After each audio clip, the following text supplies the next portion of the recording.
So today we're going to be looking at Excel from a sort of introductory perspective, but it's actually part of an overall series that we have. We have a three-part series that we're going to be doing basics of Excel, intermediate, and advanced. And just to let you know, when as part of this webinar, we had lots of feedback and questions. So that's definitely lots of interest in this particular topic out there with everyone. So, but unfortunately, Excel is a huge topic and it's impossible to cover all the details in just one webinar. And this is why we're going to be doing it in a three-part series over the next few months. So like I said, any questions we might not be able to handle today, do keep them in the box and we'll be able to possibly apply them to future webinars. So let's jump into it. Because this is the intro, let's talk about what exactly is Excel. I'm sure you've heard of it, but basically it's an electronic spreadsheet program. And at its core, it's basically used to store, organize, and manipulate data. Now, this data can be text, it could be numbers, and it could be formulas. And this data goes into workbooks, and workbooks have worksheets in them. And within the worksheets, you have cells, and then we have rows and columns. So that's a sort of summary of the sort of terminology that we're working with Excel. And we'll definitely do some demos so that you can see all the terms. You know, people who generally work with financial information, accountants, that kind of stuff, people in accounting, accounts receivable, because obviously it has a lot of strength and capability for doing basic mathematical operations. So it's good at dividing and adding and multiplying. It's also really good at working with values and trying to find values like profits and losses. And it's also really good at calculating more complex formulas like averages, percentages, and number counts. But that's the thing, not just people who are financial or accounting people. There's lots of opportunity for people who in other fields to sort of work with Excel. And actually, it's really interesting. I'll tell you a little story for me in Excel. Like I've been using Microsoft Office products for years and years, 10 plus years, but I've also always sort of shied away from Excel because as not being a numbers person, not being a financial person, I often found that I found using Excel complex. I found it kind of hard for my head to kind of wrap myself around how the workbooks and spreadsheets actually worked. And so because I didn't work so much with numbers, I worked more with text, I tended to create my tables and in PowerPoint and Word.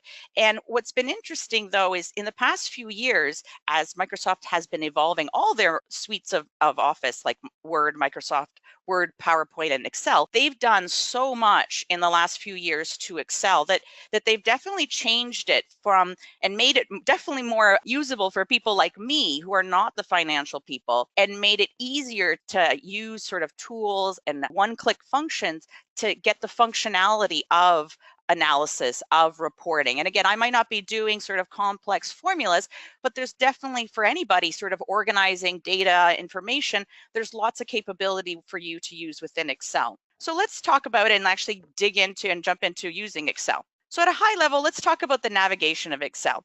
So like all other current, and just as a context here, I'm going to be using Excel 2016. And like I said, the reason for that is because it's the most recent one. It's one I have on my laptop, but it's also the one that I find Microsoft is definitely up the game in terms of functionality for people who are not financial or numbers people. I find in previous, and we will be talking about a lot of some of the functionality that has existed over the last few versions. But like I said, this last iteration of the product definitely has made it, and you'll see as we jump to it, really easy click in terms of one-click solutions, and also made it very familiar from a navigation perspective across all their products. So as you see, if you work with Word or you work with PowerPoint, you'll see that very similar type of approach. You have tabs along the top, then you have each tab has a corresponding ribbon with a whole bunch of buttons and functionalities within that ribbon area. You also have a quick access drop-down menu that has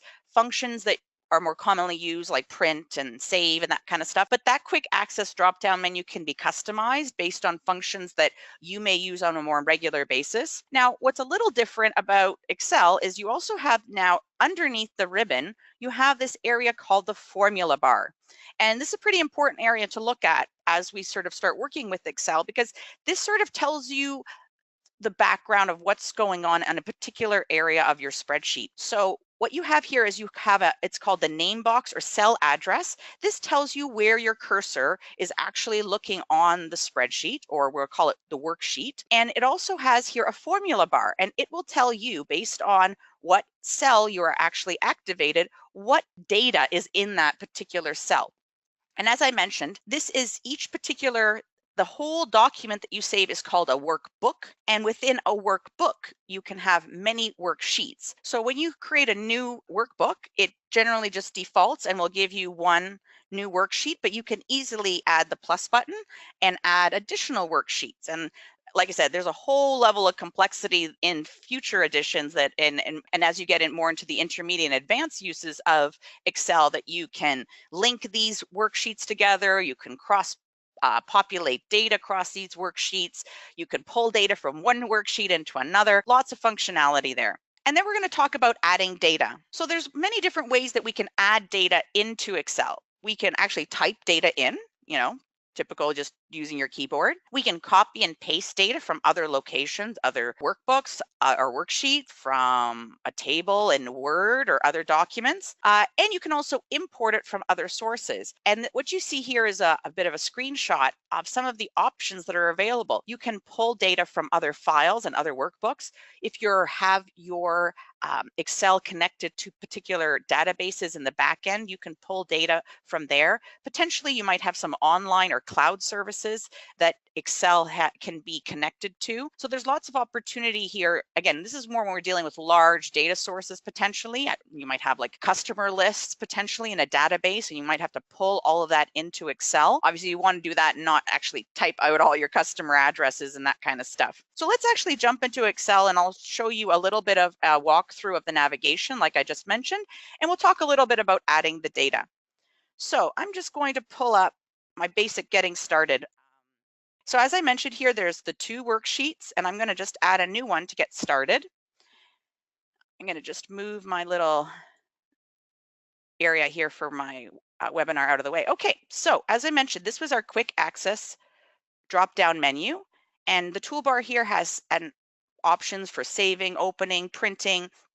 But like I said, this can be all customized under more commands. And again, this is very similar to what you would see in Word, PowerPoint, and any other 2016 Office product. At the top, we have our tabs. So this one takes us to the back under File, but we have our tabs. And if I click on each of the tabs, you'll see the ribbons down below. And each of these ribbon areas have a bunch of corresponding buttons or tools or abilities, depending on which tab that you're actually clicking on. And as I mentioned here, this is your sort of cell name of your cell. So this tells me where my cursor is. So the way Excel is sort of set up is you have columns along the top, it's letters, and you have rows along the side, which are numbers. And then as you see, if I put my cursor in any of the locations, you'll see that the name of the cell is listed up here in the top corner. And if I was to add information to this particular cell, so say I'm going to put sales numbers, you will see that now when I go to this, it's A3 is the cell, and the data in this particular cell is sales numbers. So as I mentioned, the information in cells could be words. It could also be numbers. So I'm going to just put up here January 2018. And then I'm going to put my sales number of 20. So as I mentioned, it could be numbers, and you'll see here B3 is 20. We'll see here A3 is letters, and up here we have a date, and see that it's formatted for a particular type of date. And because Excel recognizes as soon as I typed in January 2018, it said, oh, that's a date, and it formatted it a certain way. And we'll show you a little later that there's ways that you can go in and customize all your cells for your data so that you don't have to sit here and that you can actually just type in January or February, any of the months in a particular way, any way you want, and it will always format exactly the same way so that your data across your worksheet is always consistent. So I'm going to apologize in advance. I keep calling it spreadsheets because it's always been spreadsheets to me, but they are worksheets. To me, they're one and the same, so I apologize in advance if I mention that and if you're getting a little confused, that they are basically the same thing. So we have, as I mentioned, there's columns, there's rows, and let's jump over to actually adding our data. So this one's going to be tough. I'm going to go over here to some data that I've already entered. So you'll see here, I have entered some sales data. I have entered the months of the year as well. And I have a column here or a row ready to go in order for us to calculate totals of profit. And I also have a column here at the end for us to calculate the totals in terms of total number of sales and total number of overhead costs. And then we could potentially handle the averages as well. I just want to make sure, okay, yeah, it's adding data. Okay, great. So let me just go here before we start doing formulas, which is my favorite part about Excel. Let's just make sure that you also know how you can also add in your data. Let's just jump right into formulas because that's honestly my favorite part about Excel. So it all starts with the equal sign. That is the pinnacle of all formulas within Excel. And once you do the equal sign, you basically tell Excel, I want to do a formula. Now, you can type these formulas manually, or as I mentioned before, part of the reason I never used Excel in the past is because a lot of it was very manual, but now they have all these great functionalities to help you build your formulas. Now, the one thing I'm going to mention, I'll show you, is the one confusing element is there's actually multiple ways to do exactly the same thing.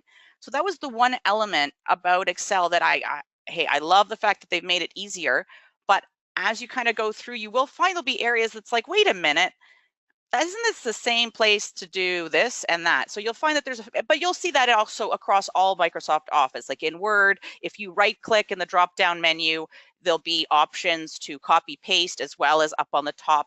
So I get it, but you'll see, I'll show you here what I'm talking about when we actually go into the spreadsheet. So here are some options. So I want to total all our sales numbers across here. So let's start by telling Excel that I want to do a formula. So I'm going to type in the equal sign. Great.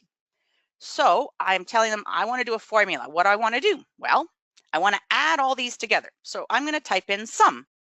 So what you'll see is as you start typing in whatever you think your formula needs to be, Excel will try to find similar ones that they already have within Excel.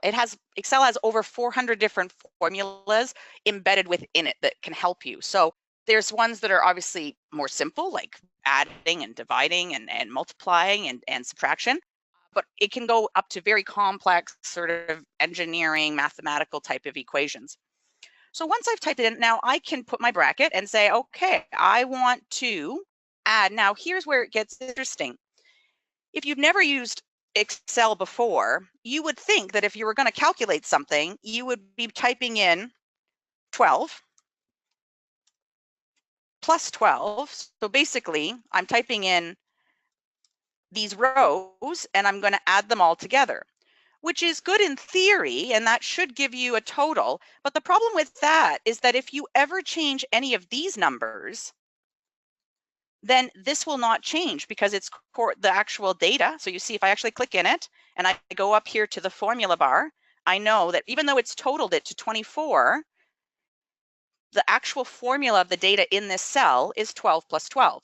Now, so that's the problem if you actually do it manual. This is why using formulas with cell calculations. So you're telling Excel, do this calculation with the cell. Don't worry about the actual data in the cell, just do the calculation, the formula with the cell. And that gives you the flexibility to change the data and hence you not have to change the formula every single time. So let me show you how that works. So I'm going to type in equals and sum, and I'm going to add a bracket. Now I could type in, so this particular cell here is B4, so I could type in B4. So you'll see as I typed in B4, it is now highlighted this one in blue. So I'm going to type in plus, plus, and then I'm going to, what is the one beside it? C4, and I'm going to do plus. So I could keep doing that. You got to get the point over and over and over again. Now that would take a whole lot of time, especially if you had like a gigantic worksheet with lots of columns and stuff. So this is where Excel's made it much, much easier for you. So I could do the same thing, equal sum bracket, and I could just drag across. And then I can close the parentheses, or I could just press enter, and great. And you'll see that the total is there, 231. But when I put my cursor on it, on the cell, you'll see that the actual formula is sum B4 all the way to M4, and that's your total there. Pretty cool. Now, what I was saying about the fact that there's multiple ways to do this and where it gets a little bit confusing is sums, averages. There's certain formulas are the most used across all spreadsheets. And they've, obviously Microsoft has done lots of studies to figure out what are the most commonly used functions. So because they recognize this, they've put some of these functions sort of in a one-click type of approach. So you'll notice if I go here along the home ribbon on the top, there's an option called auto sum. If I go here and I just double click auto sum, look, I got the same amount. So Excel basically did a little bit of artificial intelligence.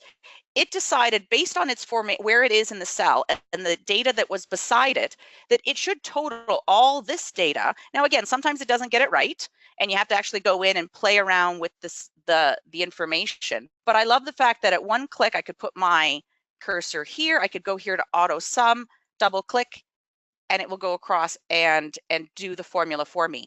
Now, I'm going to just delete that. It also, if you have, there's a drop-down option here.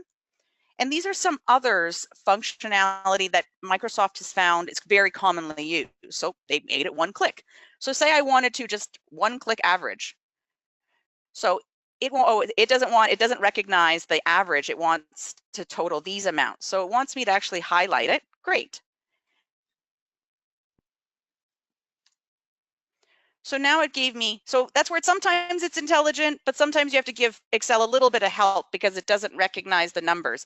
But really by one or two clicks, I was able to kind of get now it's totaling all this information across all these columns to give me the average.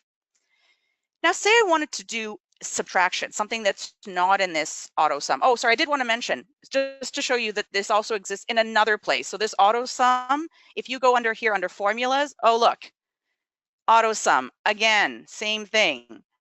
Oops, don't put that in there. So I think it's fascinating that it's literally in 3 different places. But again, I like the fact that, you know, if you don't forget where it is in one place, you could easily find it in another location. And I also want to mention while we're here, in this particular tab of formulas, this is where you'll find, as I mentioned, the 400 plus formulas that Microsoft has added to Excel. So you'll see recently used. So if there's things that you commonly use, they're great. They're easily one click. And then basically they have them sort of divided based on functionality. You have text related ones, math and trigonometry, reference related ones, time and date sort of functionality. So lots of different formulas here as well. But again, like I was saying, the auto sum. Now the problem is we don't have subtraction. So we're going to have to actually do this formula on our own. So to do this though, and save ourselves some time, we can create the formula once and then copy it across. And that's one thing I really love about Excel is, now again, sometimes the intelligence isn't right on, but generally I'd say 90% of the time it's quite on top of it. So let's get started with this equation. I want to do sales minus overhead to give me my profit. So like in any time to tell Excel, let's throw a formula, I'm going to do equal sign. Now, in this case, I want to subtract. So I could do subtract, or what I could do as well is I could type in, take this number, B4, and I'm going to minus, and I'm going to press the next cell underneath, and you'll see B4 minus B5 equals 7. Great. So now I have my formula. You'll see when I go on the cell, there is my formula up here as well. Now, I could sit here and do it again and again and again and again all the way across. But what I love the fact is that you can copy the actual formula, not the actual data. So when I right click on here, I can copy. And if I go over here, I can choose to paste the value or I can paste the formula. Super cool. Now watch, if I grab the edge of this cell and move it across, Excel will copy that same formula all the way across all those columns. Super cool from a time-saving perspective for sure. So those are just some of the, and that applies both with columns and rows, the ability to sort of drag and drop formulas all the way across. Now, again, if this, I can't go here because here we're actually talking about total. So we need to work on a different type of equation for this part of the worksheet. All right, so let's jump back into the presentation here. So once you've actually sort of put a worksheet together, it can be, if it's not very much data, it's kind of easy to look at, I guess. But if you are actually working with lots of data and lots of rows and lots of columns, really hard on the eyes, especially if your information is not formatted well. So Microsoft has lots of capabilities. So let me just go here to another spreadsheet. Here's one. Now this one has many rows. So to make things more interesting, but what we've done here is we've created some coloring on the different columns. And the way we do that is I just highlight the whole column by going to the top and clicking down. And I can go here to the fill color. And like this, I can change it to be blue. I could make it whatever color I'd like. And say, for example, I want to make this part, this line underneath this row much bolder so that people understand that this is sort of the titles and this is the data below. If I highlight this particular row, there's a drop down menu right here on the home tab. And if I drop down, it gives me all these options for borders. So this is the border where I can control the border around the cell. I can control the border around many cells. I can control the border around a piece of information. So that would be like an outside border. But in this case, what I want to do is I'm highlighting the row I want, and I'm going here to thick bottom border. So I'm going to click on that, and you'll see that it's added this darker line. Now I could do that again anywhere else in the information. Here, let's grab some other data here so that you could see how this looks like when you're actually formatting a spreadsheet to look better. So here's a budget information. So we could have left it all, black and white, but by adding, sort of highlighting the yellow, we're able to highlight particular quarters that we want people to look at. You'll see here as well that you can add borders at the top and the bottom of certain sections, certain rows, to help highlight the information. Now, say for example, you wanted to start from scratch. You put some rows in, you put some borders in, and you didn't like it. You do is just select the whole spreadsheet or worksheet. And I'm going to go here to the drop down again, and we're going to say no borders. And that gets rid of everything. And then we can get started again in terms of adding our borders. We could add borders at the top and at the bottom. We could add fill color to make it more bold and a different sort of color coding. Again, just to help the information really pop out. You can also play around with the fonts. So it has whatever Calibri or is the sort of automatic font. But if you have a particular company font that you want to use, you can highlight your information. And just like in any other Microsoft program, within the Home tab, you have all the functionality for changing fonts. You can change. I also can right click on the text, and I have a little sort of drop down of changing the sizing, the coloring, whatever I'd like in terms of that information. I find it really helpful, especially when you're doing worksheets with financials, to create a nice bold filler at the bottom for totals so that people can really clearly see what the final, and also I find adding really clear coloring at the top so that you can see what your column headings are or what your row are. I find that really helpful. So once you've sort of added your data and you're working, you have a worksheet with usually looking sort of like a table of data. Sometimes, obviously, if the data is not very complex, you can look at the information that way, and it's not a problem. So let's take a look at that. So for example, here, the sales data. This isn't that complex to look at, right? Like, we're really looking at 4 quarters. We're looking at 4 different regions. The numbers aren't that big. So from a presentation perspective, possibly from an analysis perspective too, it wouldn't be too hard to do that in this type of information. But what if you have a lot more information? What if you have like lots of information and you want to see it? And this is where charts definitely help visualize your information so that you can analyze it more effectively. So the way we do that is, so here's one I already created, but I'm just going to delete that for now and just show you how I did that. So here's some sales data. Now, for our meeting, we want to sort of compare our sales based on the different regions and our different products. Now, when you're creating a chart, you can decide and you can tell Excel what values, which rows and columns you want to include in the chart. It doesn't necessarily have to be everything. So I'm going to get started because I don't find it valuable to add the totals into the chart, because we're doing, for this example, we're doing a comparison analysis. So the totals aren't really going to help us in this instance. We really want to look at products and regions. So I'm just going to go here and I'm going to highlight the products and the regions. And then I'm going to go along the top to insert. And then we have the option here of all these charts. There's a whole sort of area. Now, a great addition to, again, 2016 is, in the past, this always existed. You could always go in here and pick a chart, and there's different drop-down menus. There's bar chart, column charts, bar charts, pie charts, whatever you'd like. But feature with 2016 is now PowerPoint has, or sorry, Excel has this recommended charts.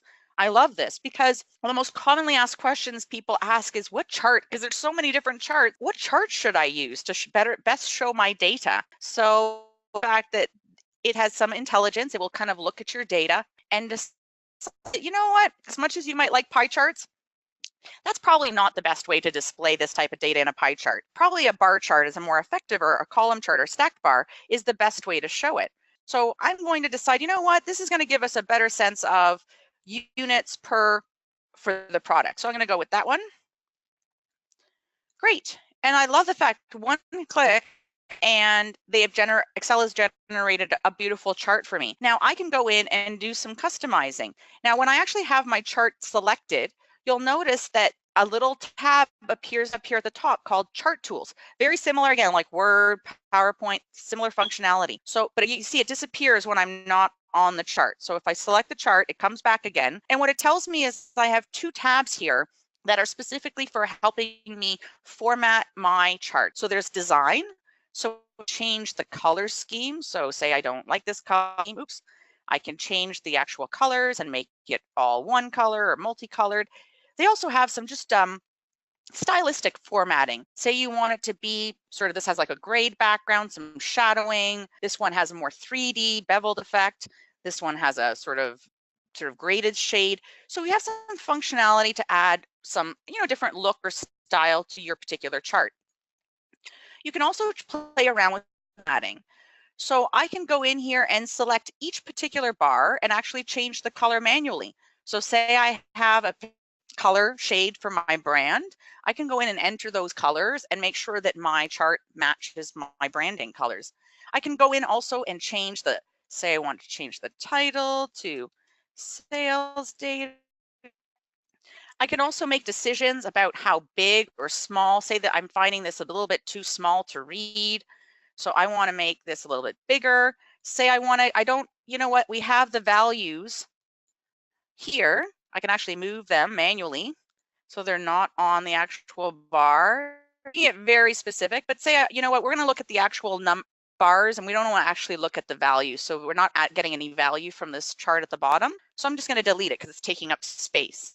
So there's lots of sort of functionality that you can do to play around with your chart tools here under the formatting or under the design as well. And while you're going at it, then because it's connected, you'll see as I click stuff in the actual chart, you'll see it corresponding with the data in the actual worksheet. And that's because if I go ahead and change this, it will change it in the sales data as well. So that's something to keep in mind. All right, tables. Now, this is an aspect of Excel that I think a lot of people don't really recognize because they're used to doing tables in PowerPoint and Word, and then sometimes people, they perceive their worksheet as a table, but it's actually not. Until you actually click on the button saying, make this a table, Excel does not know, funny enough, even though it looks like a table, that this is a table that should be functioning as a table. And because it doesn't know, it doesn't offer up all the tools and functionalities that it happens to have to help you format your tables. So let's jump into some information here. Let's find. All right. So you see here, lots and lots of data, but it's literally just data in a worksheet. It's not actually a table. So if I want to make this a table and tell Excel, hey, I want you to recognize this as a table and hence give me all the tools that are available, I'm going to select all the data and I'm going to go here to insert and I'm going to select table. And because I've selected all of it, it's going to ask you, where do you want your data for your table? Yep, this is it. Yep, it's just going to say that it's very big. Yes, I know that. Because what it's trying to do is it's trying to create, it's big data. It's trying to create my table beside my information. Let's just go back to here for a second. I'll just talk a little bit more about some of the table tools while that loads itself up. Once you've actually selected it as a table, just similar to chart tools, similar to Word, similar to PowerPoint, when you actually select it, you have a little tab that comes up above the tab ribbon that says Table Tools. And that generates these new tabs that exist for designing and formatting. And you'll see this looks very familiar to Word, to PowerPoint, in terms of helping you one-click format your table in terms of adding banded rows, adding, you can see you can make the header row, one click, different sort of color. You can make the last column, the first column, lots of stuff like that. Oh, here we go. It's finally caught up. So I wanted to move that over. Let's just undo that for a second and hop over here. Thank you. All right. I'm going to not select it. I'm just going to click here and I'm going to go to insert and I'm going to go to table. And it's going to say, okay, let's do a table. Oh, it's just doing a table top. Okay. All the data. Here, I need something a bit smaller. Sorry, guys. Let's go here. Table, insert. Yes, thank you. Hallelujah. So now you see here, it automatically, because it recognized it as a table, made some decisions for you. It decided, okay, I'm going to do some formatting, but you can go and change that. You can change the colors. You can even put a whole new style. Maybe you don't like these colors. Maybe you want your own colors. You can go in and do that. I love the fact that at one click, it can kind of go in and you can decide, I want the first column to be bolded so it's easier to see. I love the fact that it's, and one click I can kind of make some decisions on how the information looks and feels. And especially then if you're copying and pasting this into like another presentation like PowerPoint, I love the fact you can do all that formatting here without having to do that formatting again in another program and application. So let's talk a little bit about viewing worksheets, because again, when you're dealing with a small amount of information, not a big deal. When you're dealing with lots of information, it can get a little bit unruly trying to work and manage around all these different rows and columns. So within the view tab of Excel, there's some great functionality to help you sort of look at your information. So let's take a look about the freezing area. So here's my gigantico list of data. And again, I could sort of scroll through and try to get to the bottom of the info. Maybe if I get down here, I'm like, oh, I forgot. What's this column for? What's this column for? I can't remember. I have to keep going back to the top and finding out what the titles are for these particular columns. So I can actually freeze that row and say, don't move that row, just move all the information underneath it. So if I highlight that row and I go along the top to view, there's an option called freeze panes. So I can, and it'll tell you right there, I can freeze panes, keep the rows and columns visible with the rest, freeze the top row, freeze the column. So say you could do it this way, you could freeze all the information. And then if I'd have to make these columns really big to give you the idea, but see if I scroll this way, you see that the column here does not move. And I can do the same thing, freeze top row. So as I scroll my information, you'll see that the top row always stays the same. So this is just really, really handy, again, when you're dealing with lots of different information. There's another sort of functionality here that I wanted to mention called split. Again, when you're dealing with these long log worksheets with lots of data, and say, you want to do some sort of comparison at the same time, you have the ability to split the data in two and look at it. So say I'm going to go down here and split it in half. I'm going to go here to row 100, and I'm going to click the option here to split. What you'll see is a little line appears along the middle of my worksheet. And now when where'd it go? I lost it. There it is. Okay, here it is. I'm going to go here to split. Oh, it's getting confused because of my because I have my freeze planes. Let's unfreeze this. So actually, because I have my freeze pane on, is that very interesting? It wants to do both at the same time, but you'll see I can scroll through this information here independently of this information. So this is super handy. Like say, you were looking for different records and you wanted to find and compare different records. Again, I've seen some people have literally one worksheet open, jumping to another worksheet, back and forth, when really you can have all the same data in one place. And then you basically sort of just, like I said, scroll through it and slice it and actually look at the data. And you're really not doing anything to the data, you're just looking at it differently. So again, this freeze pane is very helpful, and also the split very helpful when looking at your data.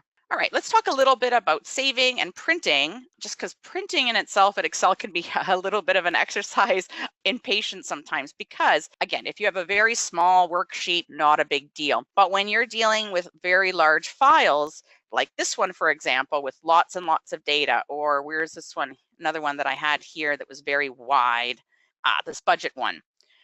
So it's how do you fit this all on one page? For example, say you wanted to hand it out to your team and you didn't want it going across many pages. How do you do that?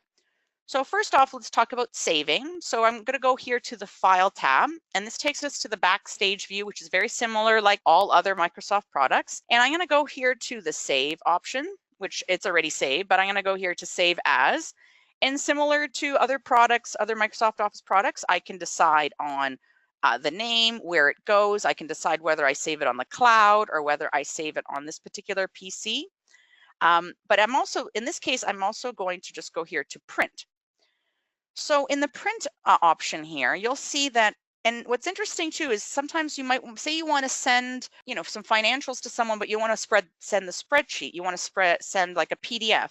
You can also print to PDF. So it functions very similar to a printer. But what you'll see right now is, my budget is cut off and it's going across 3 pages. That's not very convenient at all. So you have some options here. You can change the orientation, make it wider. You can also make some decisions on whether you want to just print the active sheet or the entire workbook, or a particular selection that you want to make. In this case, I'm going to just do the active sheet. We can also make the like you see right now, the margins are pretty big. So maybe I want to make the margins a little bit more narrow. Ooh, it's still not quite fitting the way I'd like. So we have some options here to go to page setup. So you can actually get to this again many places, but I find it easier here in this print option section of Excel. And it will open up this little box that gives you options. So you can adjust, so you can shrink this actual whole worksheet down so it fits on one page or fits it by 1 page wide by 1 page tall. I also love the fact that you can add a header or a footer type of thing. So say you want to change the title. You want it to say budget projections, and maybe you want to add something like confidential.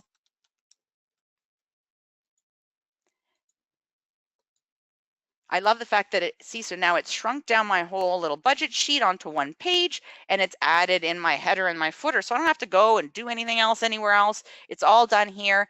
And then I can either, again, print it to my printer or print it PDF, which will basically make it into a PDF file that I can then send either with a watermark or with some sort of password protect. And we're going to get a little bit into the security part of how you can do that as well with Excel.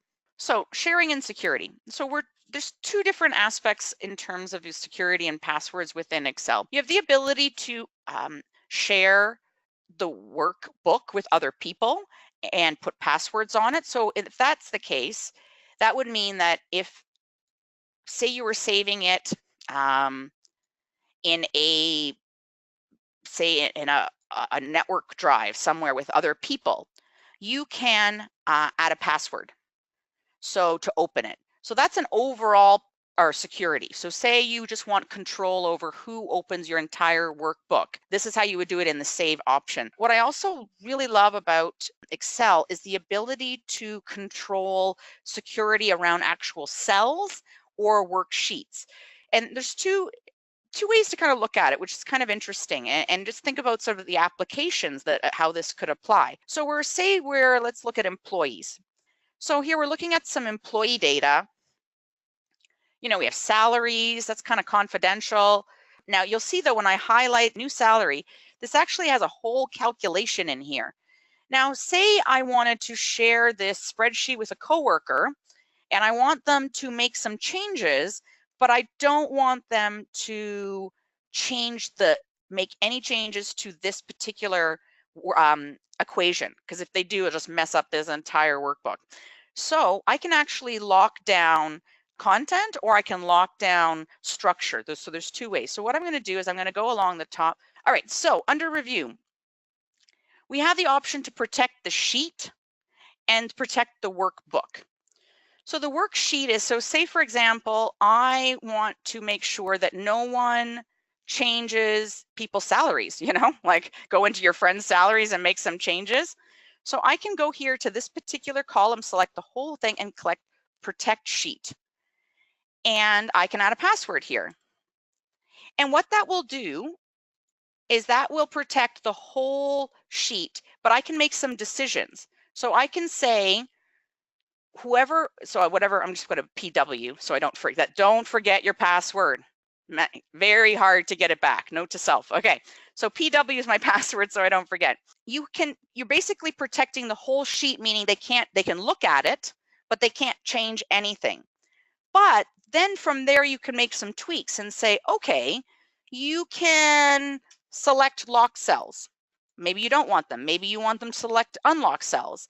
Maybe you want them the ability to insert information. Maybe you want them to be able to edit content.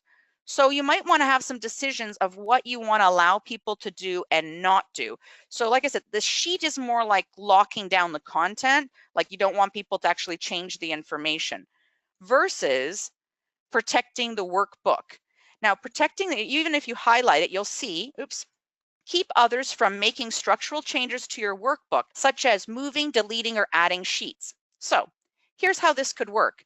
Say, for example, I wanted to share this spreadsheet with my coworkers, and we wanted to talk about hiring dates, we want to talk about years, but I didn't want people to see people's salaries. So what I want to do is I'm going to hide this column. So I'm going to right-click on the column and go to hide. And I also don't want my coworkers to see everybody's new salaries. So I'm going to hide that one. Now what I'm going to do is I'm going to protect workbook, and I'm going to put a password. So now what happens is, say, because I've hidden these particular columns, they're hidden, I can click, I can look at the data, but say I'm like, hey, I know there's supposed to be a column here on salaries.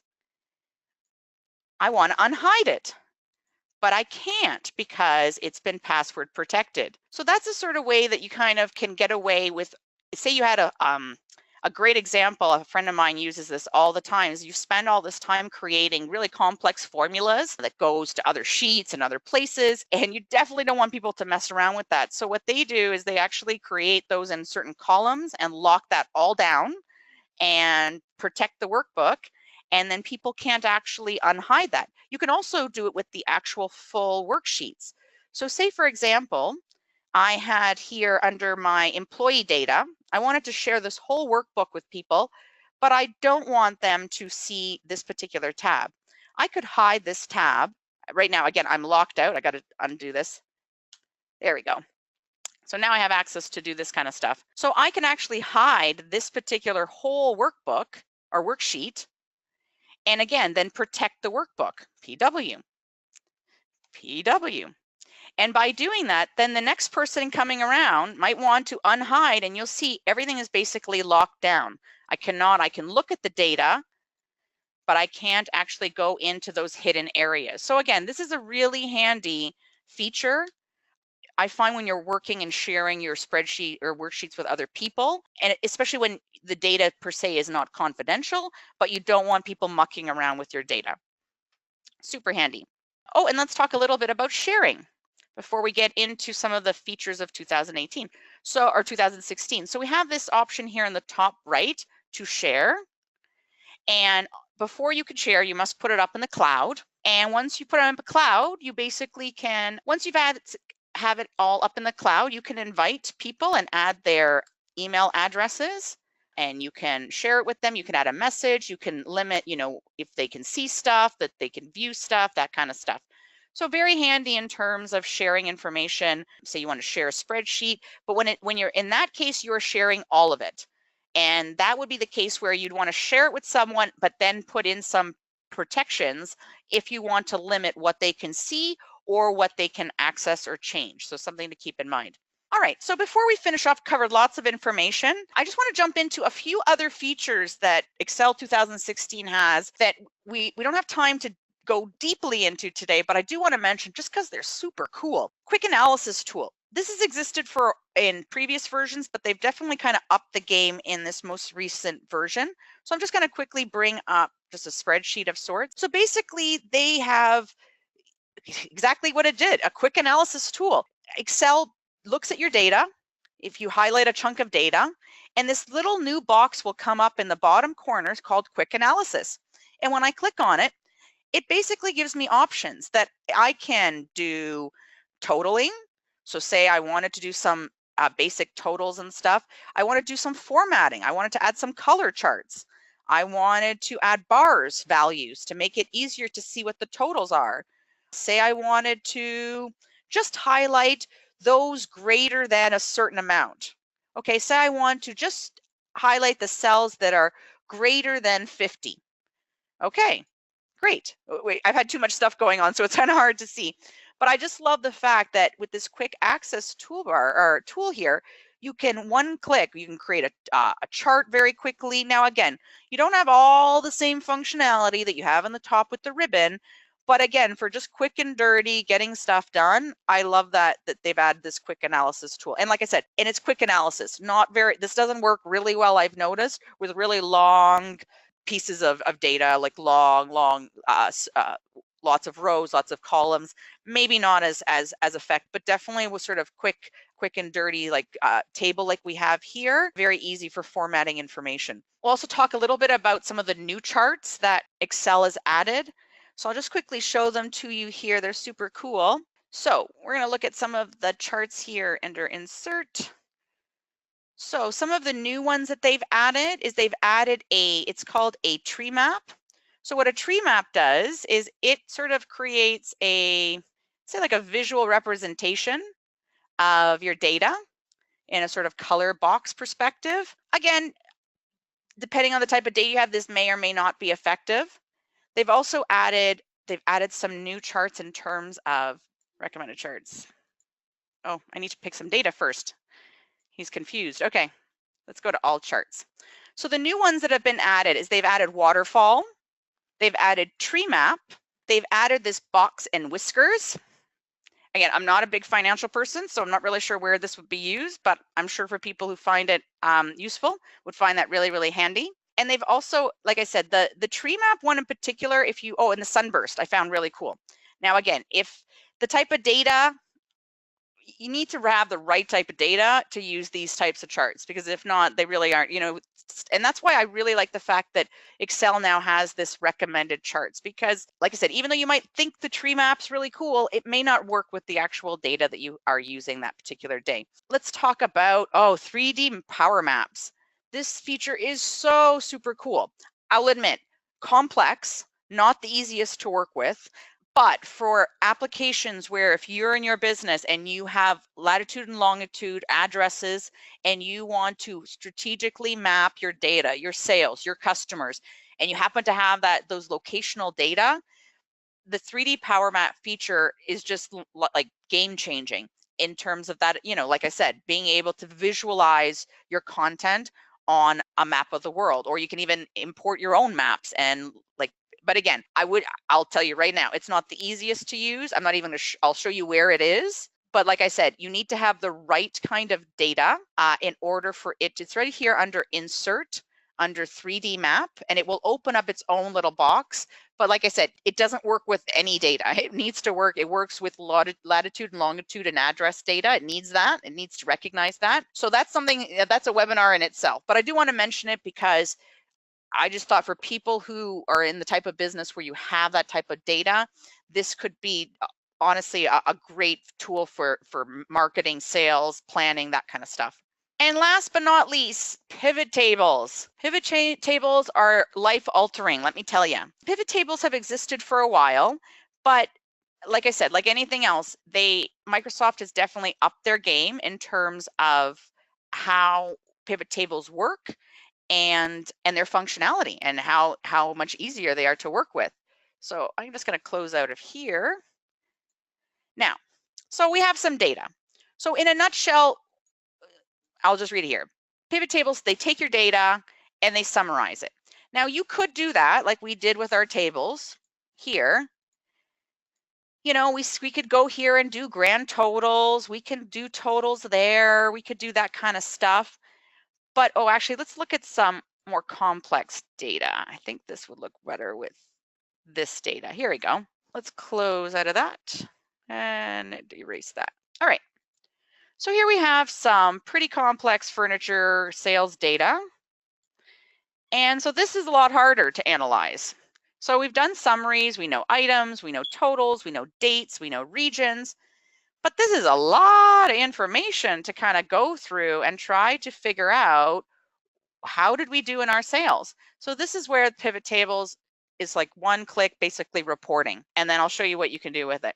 So, and that's, again, I'm going to show you how the intelligence works. So I'm going to go up here under insert. So we have the option for pivot tables, and love it, 2016, now we have the option for recommended pivot tables. So let me just jump into pivot tables and then understand that now Microsoft Excel will actually help you pick the best format of pivot tables. But let's start from scratch. So we're going to ask for a range, and so I'm going to say, okay, all of that, give me all of it, pivot table, all of it.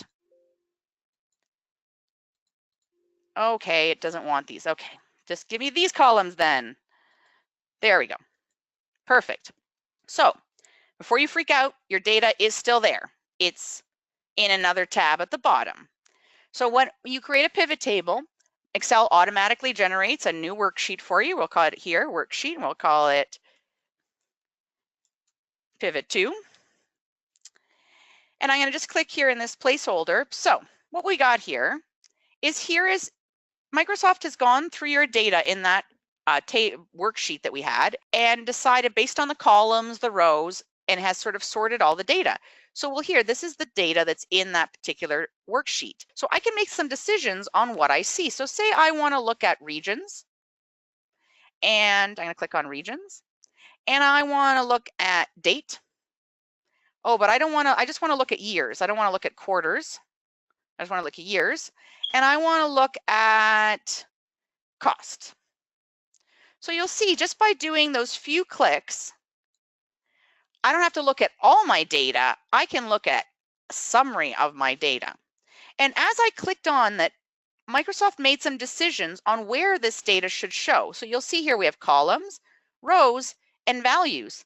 Now, what I love about pivot tables, and exactly its very name, pivot, is the ability to very quickly on the fly pivot or change how you look at the data. So say you know what, I don't want the years as a row, I want the years as a column.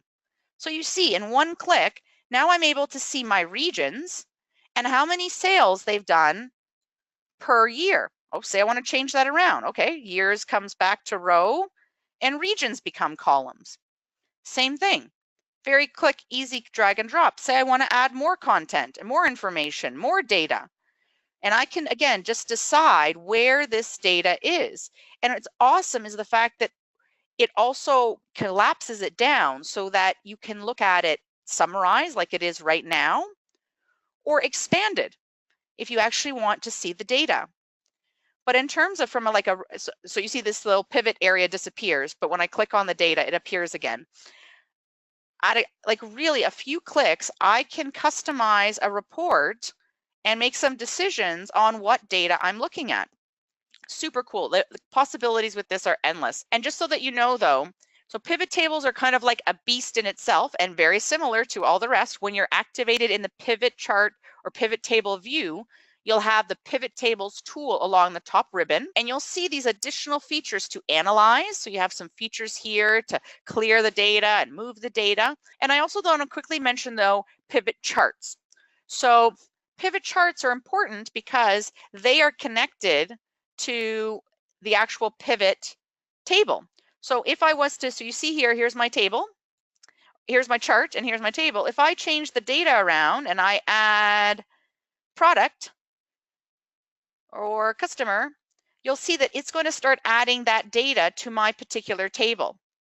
See, it adds it here to my chart as well. As I play around with the data, it is connected to the chart. So that only happens here in Pivot View, just to let you know. This doesn't happen with insert with these regular charts. So regular charts and pivot charts do not play well together. So that's just something to keep in mind. Anywho, lots of capabilities with pivot charts. Like I said, we just literally touched the surface of what you could do with them. So we're going to take some questions, but I did want to let you know that thank you again for joining us. Hope you found this useful, and we'll be going in a little bit deeper for our next Excel training. Great. Well, I really hope that you guys found this webinar helpful, and I hope you'll join us for our next one.